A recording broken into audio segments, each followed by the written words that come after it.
Bien, buenas tardes alumnos, sean ustedes bienvenidos a su clase de Derecho Civil de los días miércoles, en esta oportunidad para conversar acerca de, bueno, siempre el acto jurídico obviamente, pero como ya hemos concluido la parte de los elementos esenciales, hoy día también hemos compartido acerca de los elementos de la naturaleza, vamos a analizar los elementos accidentales. Bien, esa es la conversación de hoy día.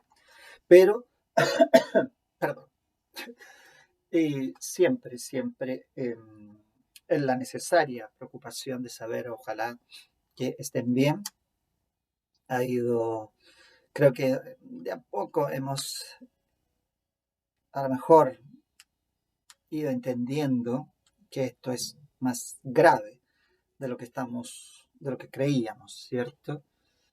Y eso, bueno, las noticias no son buenas, pero a lo mejor se logra comprender que la situación es grave.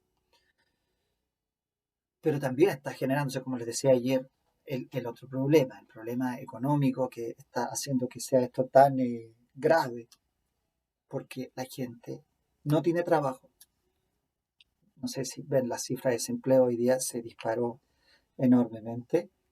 Llegamos a los los dos cifras, perdón, que nadie quería, 15% de desempleo. Por lo tanto, ayer yo invitaba a ser generosos después de esta cifra, con mayor razón, dentro de lo que podemos, dentro de lo que tenemos, compartir. ¿No? Porque en verdad, eh, estos son cifras que impactan siempre en periodos no cortos. ¿Ah? La cifra de desempleo no dura 2, 3 días, sino que impacta generalmente los 3, 4, 5 o 6 meses posteriores a que se produce el fenómeno. Eh, por lo tanto, la situación va a ser crítica en los próximos meses. Así que dos cosas que compartir. La primera, solidaridad. Máximo, lo más que se pueda, lo más que se pueda. Ayudar a nuestros pares, ayudar a nuestros compañeros, ayudar a nuestros vecinos, ayudar a las ollas comunes, ayudar aportando, a lo mejor si se puede, alguno que otro peso por allí, alguna cuenta que esté disponible para ayudar a personas. Ayudar, ayudar, ayudar, ayudar. ¿Ya? Y lo segundo es que en algún minuto es probable que el impacto golpee a las universidades de manera muy fuerte y por lo tanto hay un tiempo en el que necesitamos primero ser muy responsables, asumir que estamos viviendo el periodo a lo mejor más complejo que va a impactar a las universidades en cuanto a que eh, tenemos que aprovechar al máximo los recursos que tenemos. ¿Mm? Piensen que ustedes tienen todavía una gran facilidad que no se tenía en tiempos antiguos. Ustedes ven mi biblioteca. Eh, Esto era carísimo antes. ¿Ah? Comprarse un manual, uno compraba un manual por año porque era mucho dinero para un estudiante comprar un manual y por tanto recurría a su biblioteca, ¿cierto? Pero hoy día mucho de toda esta literatura está en Internet. Uno se tiene que dar a la paciencia hasta que encuentra lo que quiere, ¿cierto? Eh, la podemos mirar en el celular, la podemos mirar en un computador, siempre hay esa posibilidad, es mucho más. Yo por ahí el otro día me habían recomendado una novela, la busqué hasta que la encontré. y, y disponible allí. Así que de hecho ahora la estoy leyendo, qué sé yo, es bien interesante. Tenemos que aceptar que durante este periodo tenemos que recurrir a esto. Ya llegará el tiempo en que podamos volver a las escuelas y ocupar nuestros recursos de biblioteca, ¿ah? O ocupar los recursos que también la propia biblioteca proporciona online. Ayer me llegó un link de la biblioteca respecto de jurisprudencia, por ejemplo, que tenemos acceso. Interesante, ¿ven? Entonces, esta segunda recomendación es aprovechar. aprovechar que tenemos que educarnos bien, porque el mundo que está allá afuera en algún minuto va a necesitar de ustedes, pero va a necesitar de ustedes como buenos profesionales. ¿Ya? Bien, dicho esto, este preámbulo tan necesario siempre, avancemos entonces en el tema que habíamos conversado. Tenemos nosotros entonces que analizar estos elementos accidentales, que en el fondo es una parte introductoria. ¿Ah? Los elementos accidentales son, de alguna manera, siempre consecuencia de una autonomía de la voluntad. ¿Por qué? Porque los elementos accidentales no pertenecen al acto, no son esenciales en él y se deben incorporar a través de una cláusula especial. ¿Ven? Son tres las características en ese sentido. No pertenecen esencialmente al acto, por lo tanto, los actos subsisten aunque estos elementos no estén. En segundo lugar, tienen que efectivamente ser incorporados si es que efectivamente se quiere modificar o alterar los efectos habituales del contrato, y esta incorporación se tiene que hacer a través precisamente de una declaración expresa. Por eso la autonomía de la voluntad es tan relevante aquí. Queremos introducir este elemento, el sistema no lo supone, no se subentiende. Ahora, esto lo van a ir viendo a lo largo de sus cursos de Derecho Civil, porque los elementos accidentales, como son producto de la autonomía de la voluntad, están algunos que sí fueron recogidos por el Código, pero la mayoría son consecuencia de acciones propias de los particulares. Aquí está toda la creatividad. Por eso yo pienso, y lo he dicho también, que en tiempos de pandemia, el ordenamiento jurídico tiene que ofrecer buenas soluciones también a la sociedad.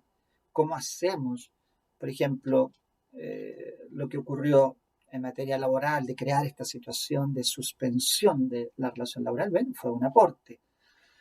Ahora, el tema es cómo hacemos que este periodo tenga recursos, tenga transferencia de recursos al trabajador. Porque está bien, se mantiene la relación laboral suspendida, pero sin dinero tampoco se puede hacer mucho. Así que también no es una solución definitiva, es una solución absolutamente transitoria y no resuelve el problema en su totalidad. Pero hay que piensen, por ejemplo, lo que está pasando hoy día con las líneas aéreas, ¿cierto?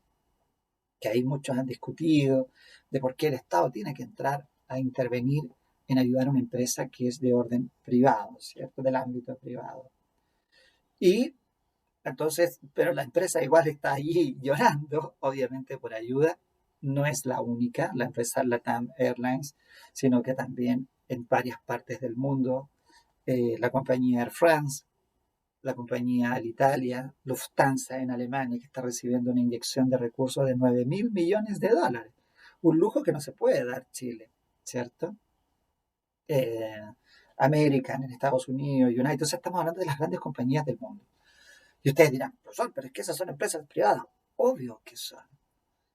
Pero piensen que las empresas tienen un impacto social muy importante. Si, por ejemplo, la empresa, no sé si lo comentamos ayer, LATAM quebrara, son 20.000 puestos. Ya se perdieron 4.000. Ya se perdieron. Se perderían más de 20.000 empleos. Yo siempre calculo 20.000 empleos por 4 personas, porque siempre hay alguien detrás de un trabajador, siempre.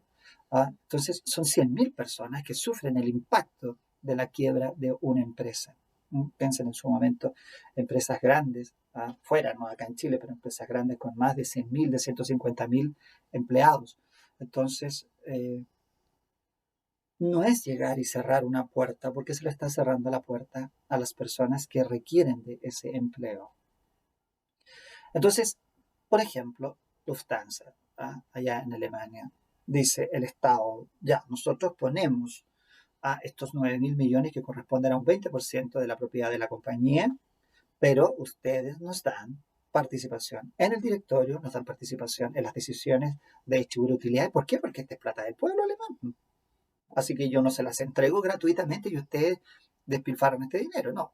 Yo entrego este dinero a cambio de que cuando yo reciba de vuelta estos 9.000 millones, el pueblo haya sido fortalecido en una riqueza, ¿cierto?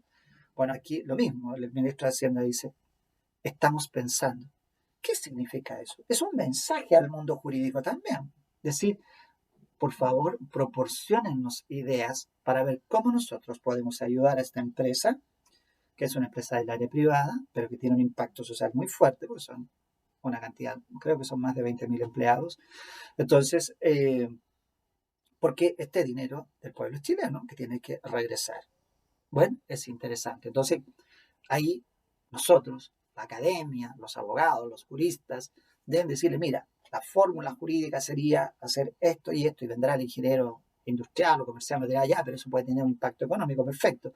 Entonces, podemos proponer estas fórmulas. La autonomía de la voluntad y la creatividad. Cuando uno conoce, cuando uno estudia mucho, cuando uno lee mucho, tiene varias ideas en la mente y entonces puede aportar.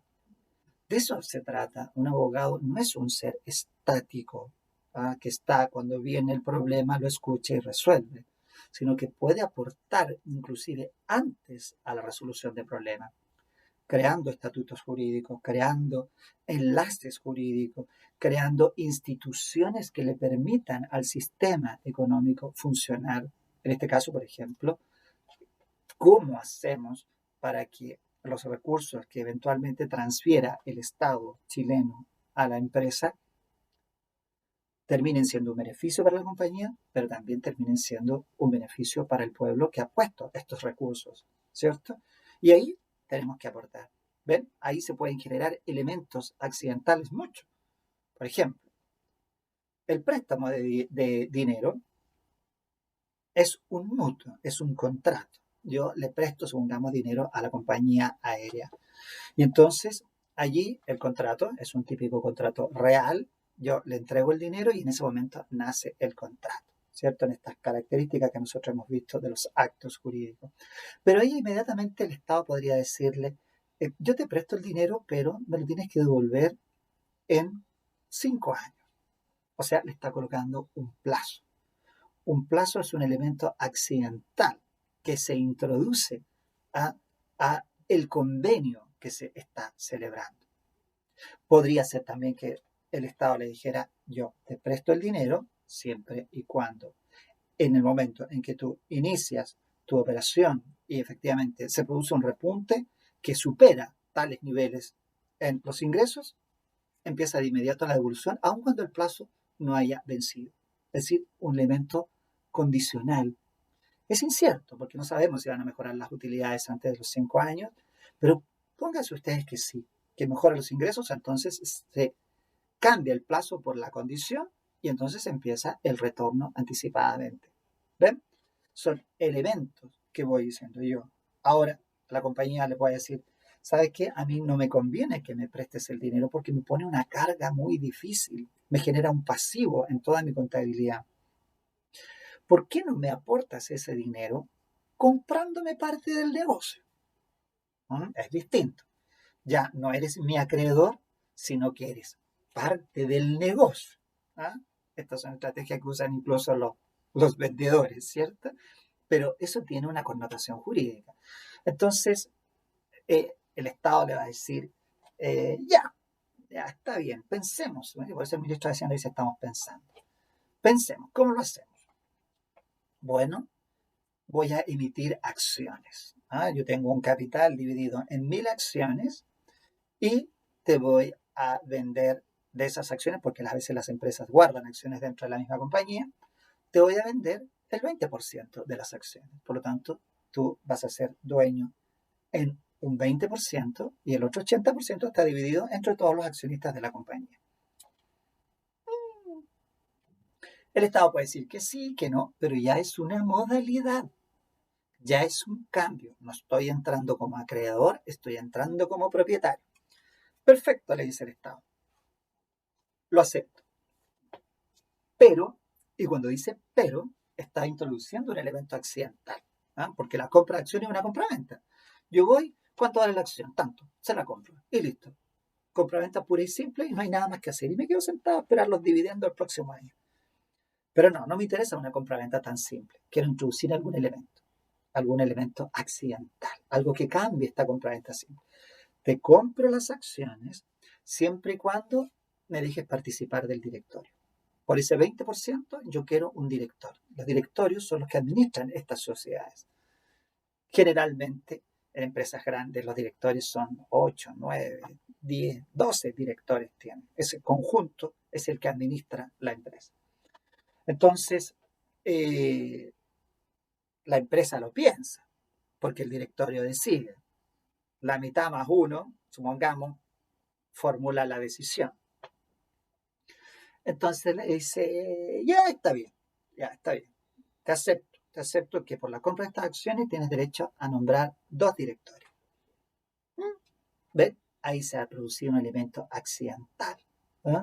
Que efectivamente, ahora, nuevamente el Estado le dice, ya está bien, me parece bien porque ya tengo participación, pero quiero tener influencia en la decisión de entrega de los dividendos. Ustedes saben que en este minuto la TAM está pidiendo ayuda fiscal, sin embargo, hizo distribución de sus utilidades entre sus accionistas, que es un derecho normal. Cada persona que compra una acción tiene derecho al dividendo una vez al año, por lo menos. Eso lo van a aprender en comercial cuando analicen la sociedad anónima. Bueno, así funciona y no es malo. Muchos de los fondos de AFP están invertidos, por ejemplo, en sociedades anónimas grandes, estables, donde hay acciones, ¿cierto?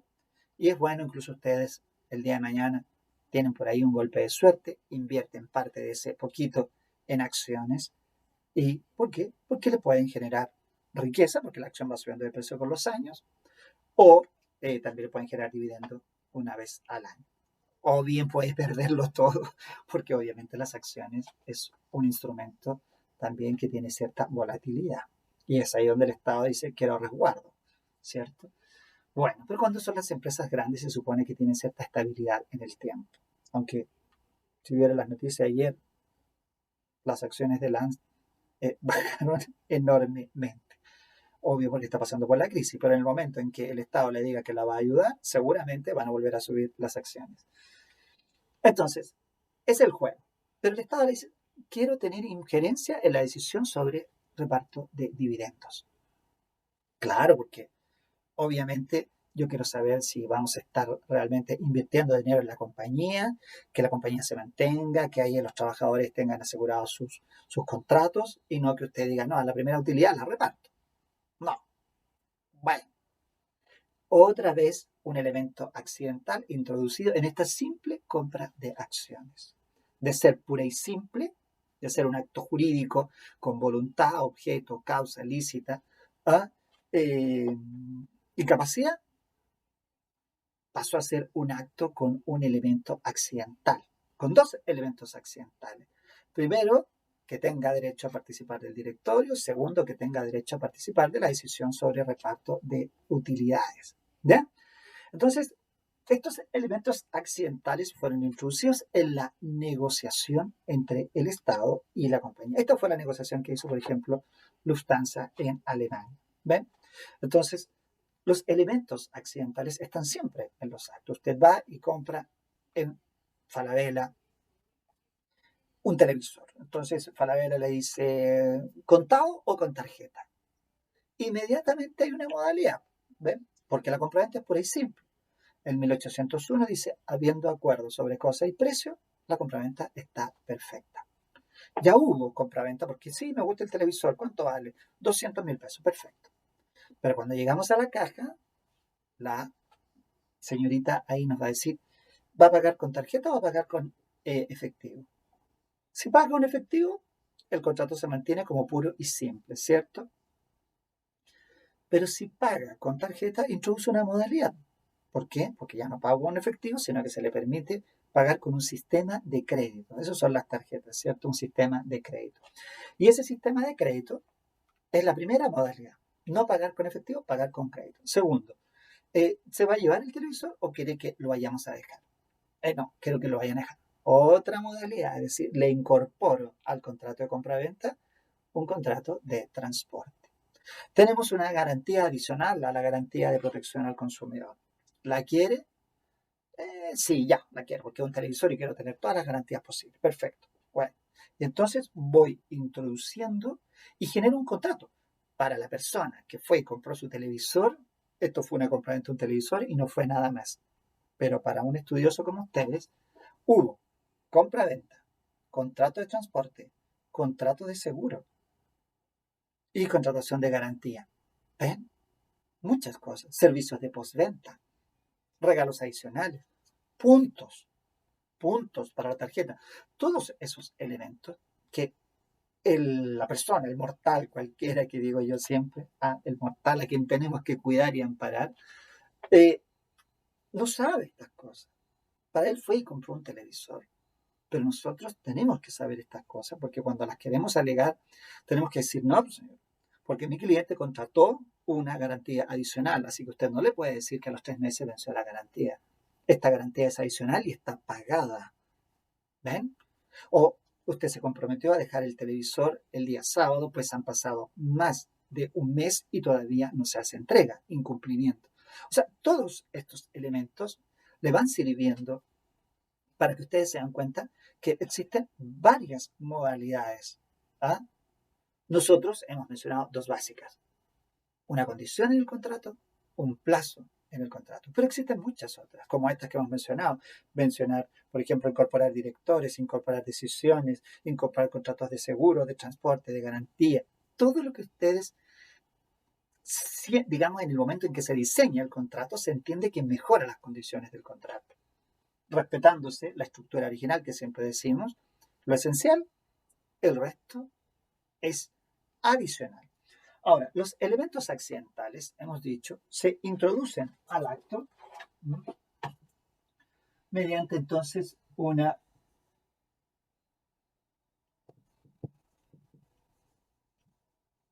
estipulación de las partes, ¿verdad? Y esto suelen los autores denominar que esta estipulación es la introducción de una modalidad. ¿Eh? Las modalidades son elementos externos al acto que alteran los efectos habituales, los efectos normales del acto. Yo no digo normales porque serían anormales y no lo son. Los efectos habituales. ¿Eh? ¿Cuáles son los efectos habituales? Producir los derechos y obligaciones. Supongamos en una compraventa que el vendedor entregue la cosa y que el comprador pague el precio. Simple.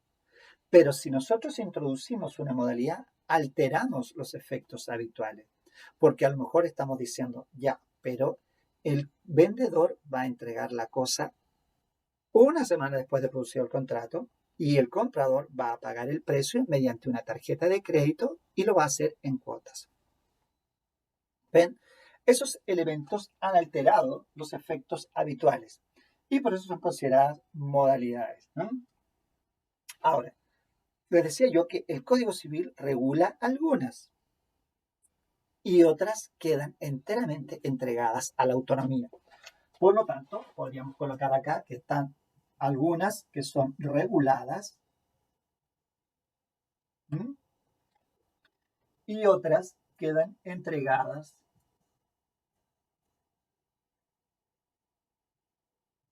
a la autonomía. ¿Eh? Tenemos entonces dos campos. Las que están reguladas en el Código Civil, porque también podrían estar reguladas perfectamente en otras leyes, ¿eh? La protección al consumidor, por ejemplo. Y las otras que quedan entregadas a la autonomía de la voluntad. Dentro de las que están reguladas en el Código son al menos dos muy conocidas. Una es la condición y otra es el plazo. La condición, en cuanto concepto, términos que para ustedes no son términos ajenos, o sea, ya lo vimos cuando vimos la clasificación del acto jurídico y ustedes también es probable que lo hayan visto, por ejemplo, en derecho romano. Ahí en romano también se hace una pasada por las modalidades porque se hace un estudio también inicial del acto jurídico. Entonces, aquí en esta condición uno dice, es el hecho futuro e incierto del cual depende el nacimiento o extinción de un derecho. ¿Cierto? Cuando uno efectivamente identifica, dice, ahí hay dos elementos, ¿cierto? elementos: la futuridad y la incertidumbre. ¿Mm? Debe tratarse de un hecho que está en el tiempo por venir y por otro lado es incierta porque de venir no se sabe. Puede que venga, puede que no venga, puede que ocurra, puede que no ocurra. Es un hecho incierto. Si el hecho es pasado o si el hecho es cierto, deja de ser una condición. Y la definición que hemos dado nosotros, que dice que es el hecho futuro e incierto del cual depende el nacimiento o la extinción de un derecho y su correlativa obligación, nos demuestra que existe desde ya dos clases de condiciones. Existen varias clasificándolas. 1473 y siguiente encontramos varias clasificaciones de la condición. Pero nosotros digamos, mientras tanto, que existe una gran clasificación a partir de la definición, que es en condición suspensiva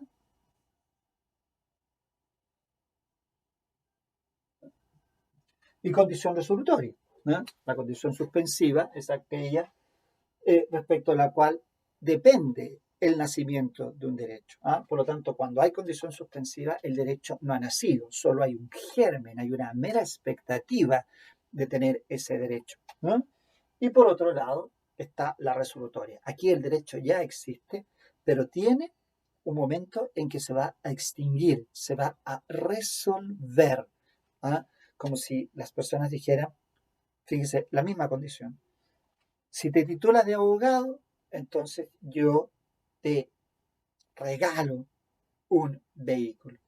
Entonces ahí hay un hecho que es futuro, que es incierto, debería ser cierto, debería ser cierto. Cada uno debería colocarse aquí un plazo, no una condición de que puede que me puede o no o titularse, no, tiene que titularse. Pero bueno, tomando el ejemplo, entonces te regalo el auto si te titulas como abogado. Ahí la condición es suspensiva porque debe verificarse y se recibe el auto. Pero podría ser a la inversa. Tendrás este auto, por ejemplo, para que puedas ir a la universidad, pero el día en que te titules, me restituyes el auto. ¿Ven? Entonces, en un caso, el derecho está suspendido hasta que ocurra el evento, y en el otro caso, el derecho existe hasta que ocurra el evento. ¿No? Es un hecho condicionante, dice el profesor Peñaile. No es que de la condición dependan los efectos, sino que los efectos del acto dependen del hecho condicionante. Si el hecho condicionante ocurre, se adquirirá el derecho si era suspensiva o se resolverá el derecho si era resolutorio. Por lo tanto, si ustedes se dan cuenta, son las dos caras de una misma moneda. El hecho condicionante es de efecto suspensivo para un lado y es de efecto resolutorio para el otro lado. Las dos caras frente al mismo hecho. ¿Cuál es el hecho? Titularse, por ejemplo. ¿Ven? Que llueva. Yo digo siempre el ejemplo. Si vamos a hacer un evento, es invierno. Mira, si llueve, entonces voy a necesitar la carpa, pero si está despejado, no voy a necesitar la carpa para el evento. ¿Ven? Elementos condicionantes. Me quiero comprar una casa. Entonces, efectivamente, si me dan el crédito, te compro la casa. Si no me dan el crédito, no te compro la casa. Son eventos, son hechos condicionantes. Que si efectivamente me dan el crédito, el vendedor lo que espera es que le compre la casa, pero si no me dan el crédito, el comprador sabe que no puede comprar la casa. ¿Ya? Bueno, ahí tenemos entonces eso. Ahora, hay varias condiciones allí. La condición positiva, la condición negativa, por ejemplo, si consiste en que ocurra un hecho o en que no ocurra. También están la condición físicamente posible, que son efectivamente aquellas que no son de alguna manera imposibles de llevar, no son contrarias a las leyes de la naturaleza física.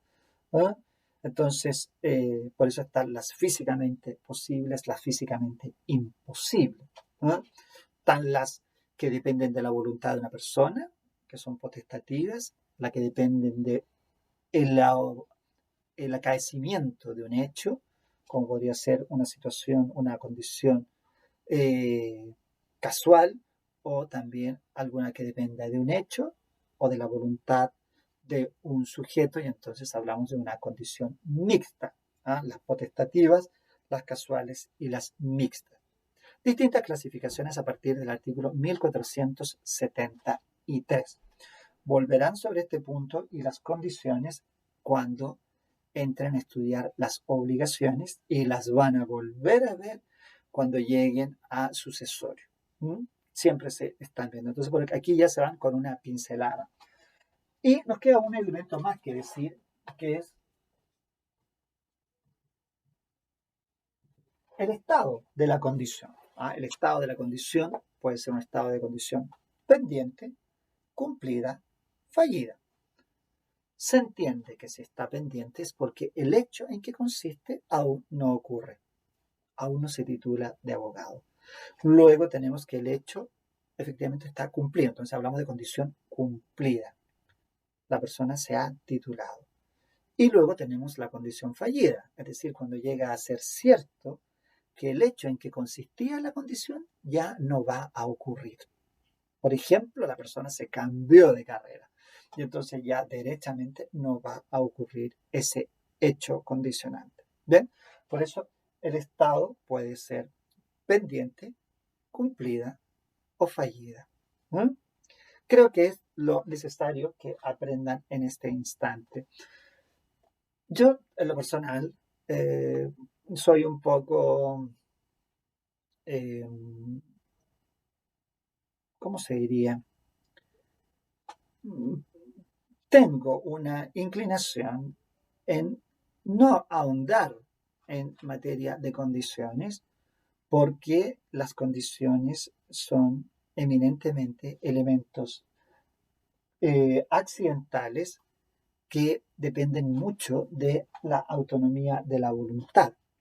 Entonces, lo que el derecho pueda decir siempre queda en segundo plano cuando las partes han establecido qué es lo que quieren, ¿no? Entonces, en muchas condiciones uno necesita saber la parte simple, ¿ah? Como son los estados, como son sus elementos, ¿ah? Porque si yo logro identificar que dentro del negocio hubo una condición, lo sé por los elementos que tiene la condición. ¿Mm? De allí a cómo haya quedado regulada esa condición, queda enteramente entregado a los particulares. ¿Ah? Cómo debía verificarse qué elementos constituían esa condición. Entonces, bueno, sobre esa base, creo que con esto ya tienen un pie y en obligaciones completarán. Y ya después en sucesorio, incluso yo, eh, ¿dónde está el cargador de esto? Denme un segundo.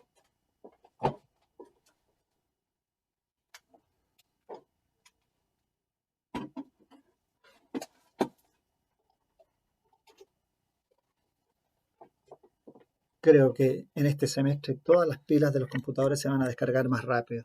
Lo tengo muy claro eso. ¿No? Eh, entonces le decía yo, incluso en sucesorio, ya ni siquiera a lo mejor es probable que se analice con tanto detalle esto, porque nosotros tenemos un sistema de asignaciones forzosas y las asignaciones forzosas no admiten la introducción de ningún tipo de modalidad.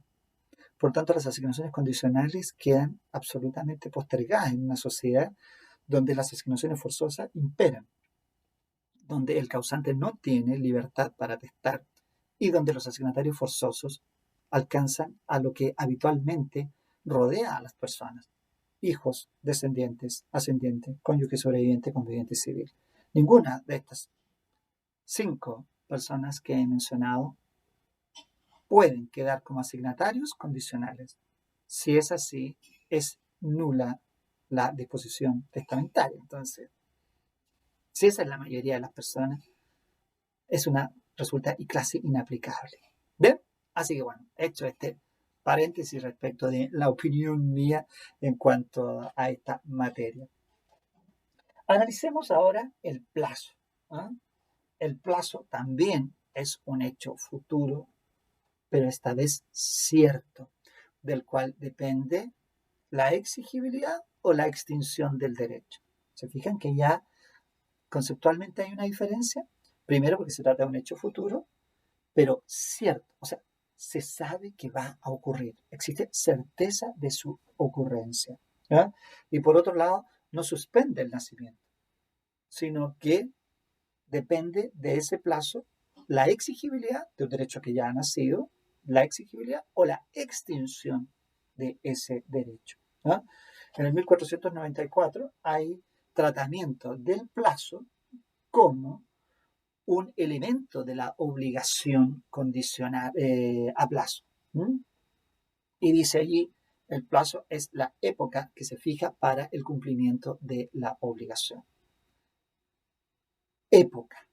Así está entendido ahí. Entonces, cuando hablamos de las obligaciones a plazo, es porque la obligación tiene o contiene una época en que ha de cumplirse con esa obligación.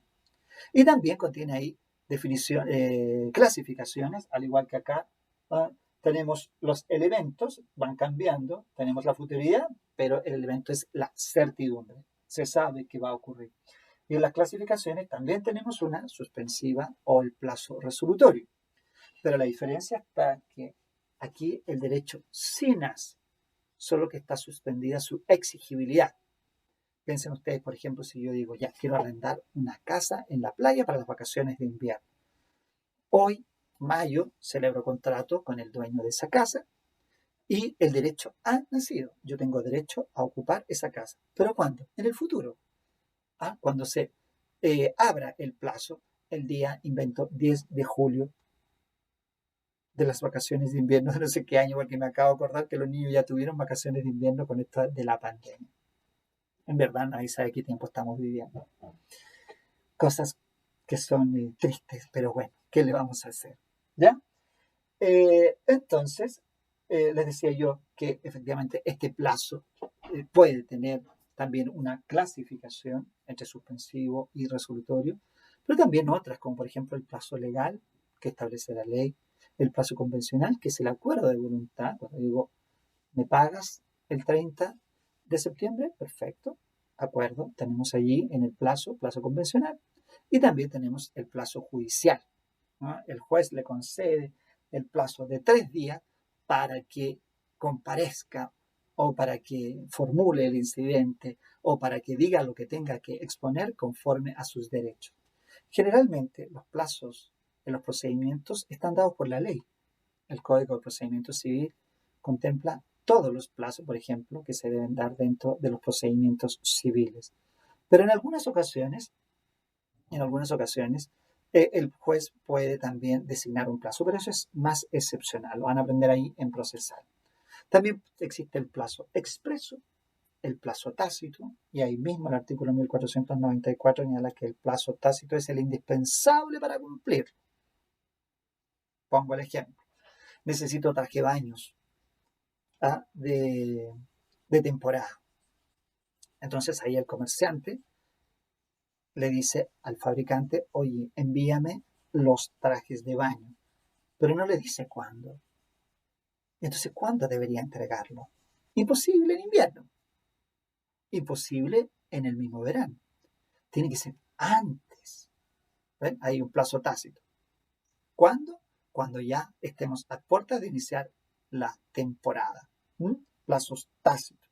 ¿Cuándo me llegan los arreglos navideños? En la época de Navidad. No es un día fijo, es en la época de Navidad. ¿No?